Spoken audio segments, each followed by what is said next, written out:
ಇನ್ನು ಬಿಜೆಪಿ ಮನೆಯಲ್ಲಿ ನಡೆದಂಥ ನಿನ್ನೆ ನಾಯಕರ ಸಭೆ ನಿಜಕ್ಕೂ ಕೂಡ ಗಮನ ಸೆಳೀತಾ ಇದೆ. ಇದಕ್ಕೆ ಹಲವಾರು ಕಾರಣ ಇದೆ. ಒಂದು ಪಕ್ಷವನ್ನು ಸಂಘಟಿಸುವಂಥ ನಿಟ್ಟಿನಲ್ಲಿ ಏನೆಲ್ಲ ಮಾಡಬೇಕು ಅನ್ನೋದು ಒಂದು ಚರ್ಚೆ ಆದರೆ, ಜೊತೆಗೆ ಸರ್ಕಾರದ ವಿರುದ್ಧ ಯಾವ ರೀತಿ ಹೋರಾಟ ಮಾಡಬೇಕು ಅನ್ನುವಂಥದ್ದು ಮತ್ತೊಂದು ವಿಶೇಷ.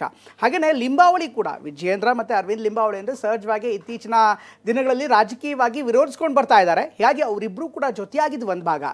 ಎಲ್ಲ ಬೆಳವಣಿಗೆಗಳ ನಡುವೆ ರೇಣುಕಾಚಾರ್ಯ ವಿರುದ್ಧ ಈ ಒಂದು ಸಭೆಯಲ್ಲಿ ಅನೇಕ ಅಭಿಪ್ರಾಯಗಳು ಹಂಚಿಕೆ ಆದವು ಅನ್ನುವಂಥ ಮಾತುಗಳು ಕೂಡ ಕೇಳಿಬರ್ತಾ ಇದೆ. ಅತ್ತ ಯತ್ನಾಳ್ ಅವರನ್ನ ನೋಟಿಸ್ ಕೊಟ್ಟು ಪಕ್ಷದಿಂದ ಉಚ್ಚಾಟನೆ ಮಾಡಲಾಯಿತು. ಆದರೆ ರೇಣುಕಾಚಾರ್ಯ ವಿರುದ್ಧ ಕ್ರಮ ಯಾಕಿಲ್ಲ ಅಂತ ನೇರವಾಗಿಯೇ ನಾಯಕರು ಪ್ರಶ್ನೆ ಮಾಡಿದ್ದಾರೆ. ಹೀಗಾಗಿ ನಿನ್ನೆಯ ಸಭೆಯಲ್ಲಿ ಸಾಕಷ್ಟು ವಿಷಯಗಳು ಬೆಳಕಿಗೆ ಬರ್ತಾ ಇದೆ. ಹೀಗಾಗಿ ನಿನ್ನೆ ಚರ್ಚೆ ಆದಂಥ ವಿಷಯಗಳು ಶೀಘ್ರದಲ್ಲೇ ಫಲಿತಾಂಶವಾಗಿ ಹೊರಹೊಮ್ಮಿದ್ರೂ ಕೂಡ ಅಚ್ಚರಿ ಏನಿಲ್ಲ.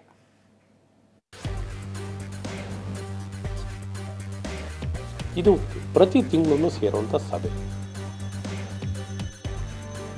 ಏನು ವರ್ಚುವಲ್ ಕಾನ್ಫರೆನ್ಸ್ನಲ್ಲೂ ಸೇರುವಂಥದ್ದಾಗುತ್ತೆ.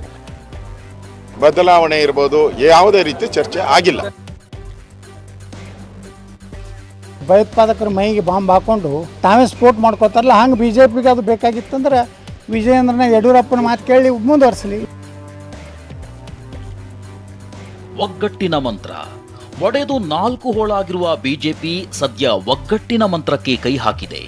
ಕಳೆದ ವಾರವಷ್ಟೇ ಬಿಜೆಪಿ ಆಂತರಿಕ ಕಲಹಕ್ಕೆ ಆರ್ಎಸ್ಎಸ್ ಎಂಟ್ರಿ ಕೊಟ್ಟಿತ್ತು. ಆಗಾಗ ಸಮನ್ವಯ ಸಮಿತಿ ಸಭೆ ಮಾಡಿ ಪ್ರತಿ 15 ದಿನಕ್ಕೊಮ್ಮೆ ನೇರವಾಗಿ ಅಥವಾ ವಿಡಿಯೋ ಕಾನ್ಫರೆನ್ಸ್ ಮೀಟಿಂಗ್ ಮಾಡುವಂತೆ ಸೂಚನೆ ಕೊಟ್ಟಿತ್ತು.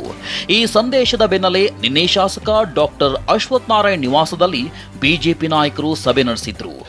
ಇದು ಪ್ರತಿ ತಿಂಗಳು ಸೇರುವಂಥ ಸಭೆ.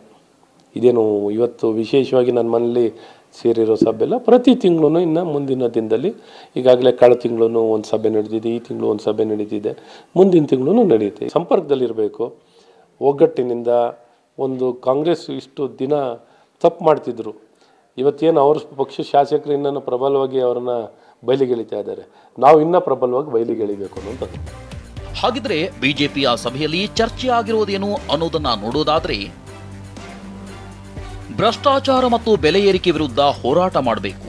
ಸರ್ಕಾರದ ವಿರುದ್ಧ ಸಾಲು ಸಾಲು ಹೋರಾಟ ನಡೆಸಬೇಕು. ಸರ್ಕಾರದ ವಿರುದ್ಧದ ಹೋರಾಟಕ್ಕೂ ಮುನ್ನ ಪಕ್ಷ ಸಂಘಟನೆಯತ್ತ ಗಮನ ಹರಿಸಬೇಕು. ಹೋರಾಟ ಆಮೇಲೆ ಮಾಡೋಣ, ಮೊದಲು ಸಂಘಟನೆ ಸರಿಪಡಿಸಬೇಕು.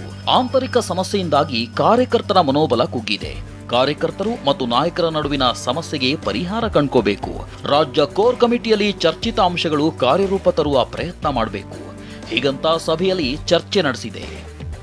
ಈ ಮಧ್ಯೆ ಮಾಜಿ ಸಚಿವ ಎಂಪಿ ರೇಣುಕಾಚಾರ್ಯ ವಿರುದ್ಧ ಶಿಸ್ತು ಕ್ರಮ ಕೈಗೊಳ್ಳಬೇಕೆಂದು ನಿನ್ನೆಯ ಸಭೆಯಲ್ಲಿ ಆಗ್ರಹ ವ್ಯಕ್ತವಾಗಿರುವ ಬಗ್ಗೆ ಮಾಹಿತಿ ಲಭ್ಯವಾಗಿದ್ದು, ಬಸನಗೌಡ ಪಾಟೀಲ್ ಯತ್ನಾಳ್ ಮಾದರಿಯಲ್ಲೇ ರೇಣುಕಾಚಾರ್ಯ ವಿರುದ್ಧವೂ ಕ್ರಮಕ್ಕೆ ಹೈಕಮಾಂಡ್ಗೆ ಶಿಫಾರಸು ಮಾಡಬೇಕು ಎಂಬ ಮಟ್ಟಿಗೆ ಚರ್ಚೆ ನಡೆದಿದೆ ಎನ್ನಲಾಗಿದೆ.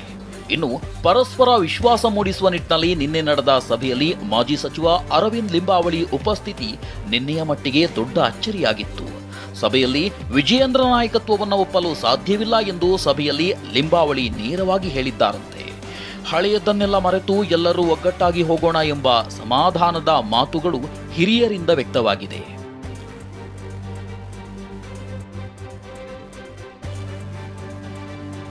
ರಾಜ್ಯಾಧ್ಯಕ್ಷ ಸ್ಥಾನದ ಸುತ್ತ ಗೊಂದಲದ ಹುತ್ತ. ಬಿಜೆಪಿ ಒಗ್ಗಟ್ಟಿನ ಮಂತ್ರದ ಜೊತೆಗೆ ರಾಜ್ಯಾಧ್ಯಕ್ಷ ಸ್ಥಾನದ ಗೊಂದಲ ಮಾತ್ರ ಬಗೆಹರಿಯುತ್ತಿಲ್ಲ. ವಿಪಕ್ಷ ನಾಯಕ ಆರ್ ಅಶೋಕ್ ಚುನಾವಣೆ ವಿಚಾರ ಸದ್ಯಕ್ಕಿಲ್ಲ ಅಂದ್ರೆ ಸೈಲೆಂಟ್ ಆಗಿದ್ದ ಯತ್ನಾಳ್ ಮತ್ತೆ ವೈಲೆಂಟ್ ಆಗಿದ್ದಾರೆ. ಇನ್ನು ನಮ್ದು ಉತ್ತರ ಪ್ರದೇಶ ಇರ್ಬೋದು, ಗುಜರಾತ್, ಅದರ ಜೊತೆ ನಮ್ದು ಕೂಡ ಘೋಷಣೆ ಆಗ್ತದೆ. ಈಗ ಸದ್ಯಕ್ಕೆ ನಮ್ಮದು ಬಂದಿಲ್ಲ ಇಲ್ಲಿ, ಅದರಿಂದ ಅದು ಯಾವುದೂ ಚರ್ಚೆ ಆಗಿಲ್ಲ. ಬದಲಾವಣೆ ಇರ್ಬೋದು, ಯಾವುದೇ ರೀತಿ ಚರ್ಚೆ ಆಗಿಲ್ಲ. ಏನು ಮಾಡಬೇಕು ಬದಲಾವಣೆ, ಇಷ್ಟು ಚರ್ಚೆ ಮಾಡೋ ಅವಶ್ಯಕತೆ ಇಲ್ಲ. ಯಾಕಂದರೆ ಯಾರ್ದು ವಿಜಯೇಂದ್ರ ಅಧ್ಯಕ್ಷತೆಯಿಂದ ಇದು ಏನು ನಮ್ಮ ಕರ್ನಾಟಕದಲ್ಲಿ ಸಂಪೂರ್ಣವಾಗಿ ಬಿಜೆಪಿ ನೆಲಕಚ್ಚಿದೆ. ಈ ಮಧ್ಯೆ ಬಿಜೆಪಿಯ ತಂತ್ರಗಾರ ಎನಿಸಿಕೊಂಡಿರುವ ಕೇಂದ್ರ ಸಚಿವ ಭೂಪೇಂದ್ರ ಯಾದವ್ ಇಂದು ಇಡೀ ದಿನ ಬೆಂಗಳೂರಿನಲ್ಲಿದ್ದರು. ನಿನ್ನೆ ರಾತ್ರಿ ವಿಜಯೇಂದ್ರ 1.5 ಗಂಟೆಗೂ ಹೆಚ್ಚು ಕಾಲ ಚರ್ಚೆ ನಡೆಸಿದ್ದಾರೆ. ಒಟ್ಟಾರೆ ನಿನ್ನೆಯ ಸಭೆಯ ಪ್ರಧಾನ ಅಜೆಂಡಾ ಇದ್ದಿದ್ದು ಮಾಜಿ ಸಚಿವ ಲಿಂಬಾವಳಿ ಮನವೊಲಿಕೆ.